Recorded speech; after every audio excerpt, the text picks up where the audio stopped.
Let's make some chocolate chip cookies. You're watching the Bear Pantry Show.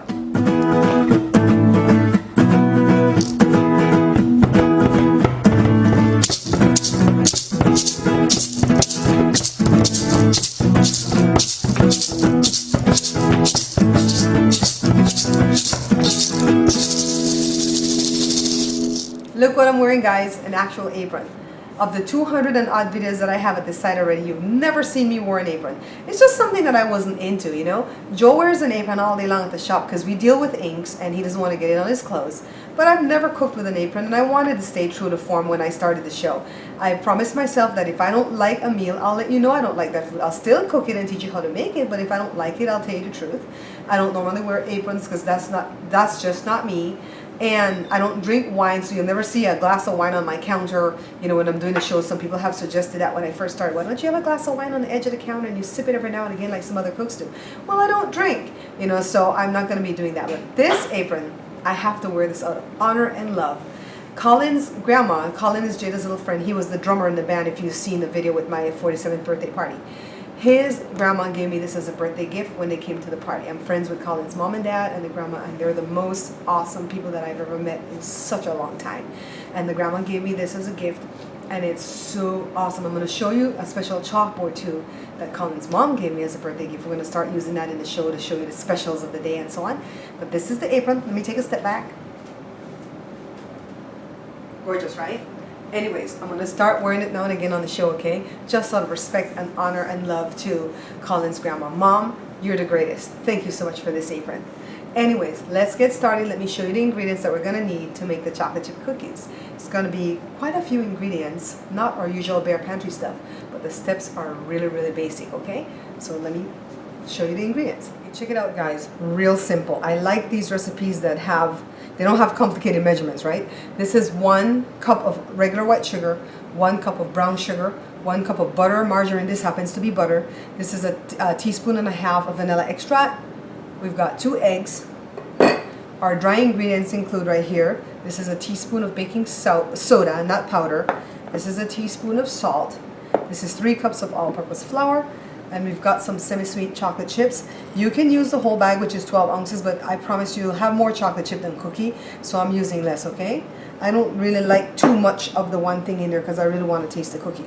So now let's get started. We're going to be using the KitchenAid mixer. Let's get started with our wet ingredients. After measuring out your ingredients, you want to turn your oven on, okay? Put it on 375 degrees Fahrenheit, that is, and let it preheat while we're getting the cookies made.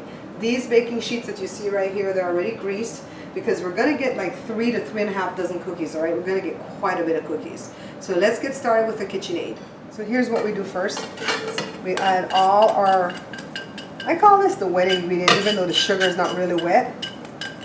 But add it all in. Some was left in the bowl because the bowl was a little bit damp when I put it in. And here comes the brown sugar. And here comes the butter or margarine, whichever you have. It's not tight.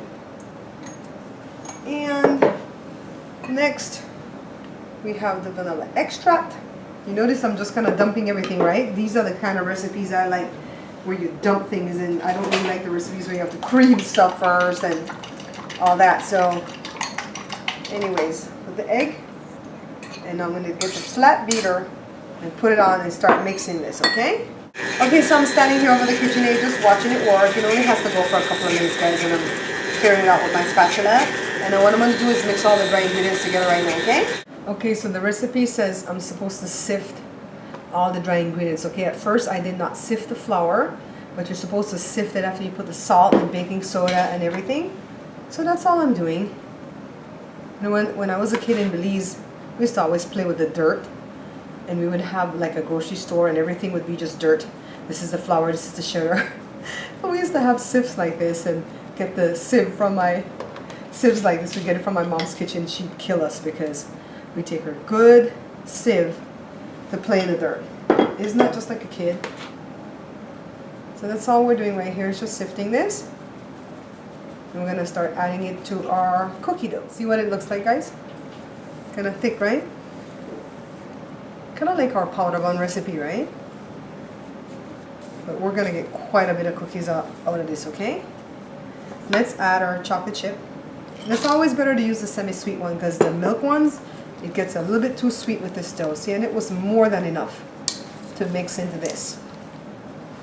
So let me get this in, mixed in well, and I'm going to show you how we put them on the baking sheet. Okay, so here we go. I'm going to drop them off of a spoon, but I'm only going to do a few because I want to show you how those look when it's done.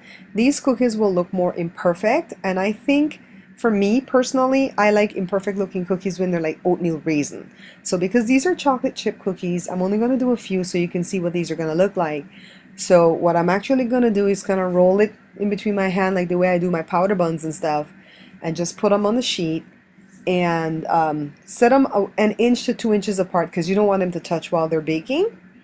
And we're just going to fill this baking sheet till we're done. This recipe calls for 3.5 dozen, but we're going to get more if we make them tiny like this. Anyways, we're just going to fill the sheet completely, and then we're going to bake it on 375 degrees Fahrenheit for about 12 minutes. I want to show you guys my bigger ones. See? They're more flat. They just got out of the oven. Okay, so they're still soft. They're flatter and they're bigger. This is more how you think chocolate chip cookies should look, right? So you could do them like that. Do them a little bit bigger, all right? So let me set that aside so it can get cool. And let me show you. Jada made some the other day on her own, and she's usually very good at cookies, but she was so lazy and tired that day that she made them big and fat. She didn't even flatten them or anything. I told her I don't think any love went into this cookie making, but you know what? It still tastes good, so we're not throwing it away at all. We just nuke it in the microwave and eat it. But see how fat it is? You don't want to get them like that, okay? So kind of flatten them if you have to. And if you use a little bit less flour, I use 3 cups. If you use maybe closer to 2.5 cups, they'll drop a little bit better and even, you know, not be as poofy as this. So anyways, this is the softer ones like I told you. See, it's soft on the inside as you can see.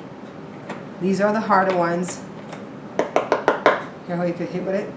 And me and my dad like them crunchy, so when you can chew them, you can hear it, okay? So I'm trying to figure why me and my dad like it crunchy. I think we like to hear the sound that it makes in our head when we chew it, right? These are so good. I'm going to have to run some over to Leah's. We shouldn't eat all of this. I can feel the insulin shoot from my pancreas right now. I'm trying to process all the sugar. Can't say I didn't warn you. Awesome. To purchase copies of my book, just visit my website at bearpantryshow.com and click on the store tab. You guys, if you like the video, please press the thumbs up right down here below. Please share the show for me because it's growing. You know, a lot of people may think, oh, it's growing very slowly compared to other cooking channels, but I am so grateful and happy with the growth that this show has had because my viewers are faithful. They give me information. You guys make suggestions that work. I am so happy. There was one lady that made a suggestion for the Belizean icing for me to use so I could use it right away to do my birthday cake. It came out awesome. I'm going to have to show you a picture in the future of my birthday cake, okay? Her name is Dorita. She's in Quintana Roo, Mexico. Anyways, thank you guys so much for watching, for liking, for sharing the show, for picking up the book. This is not in my cookbook. It won't be in Jada's cookbook either. It'll be in a future cookbook. But there you have it. The recipe is real simple. And I hope you guys try it and tell me how yours came out, okay? Until I see you guys again, take care.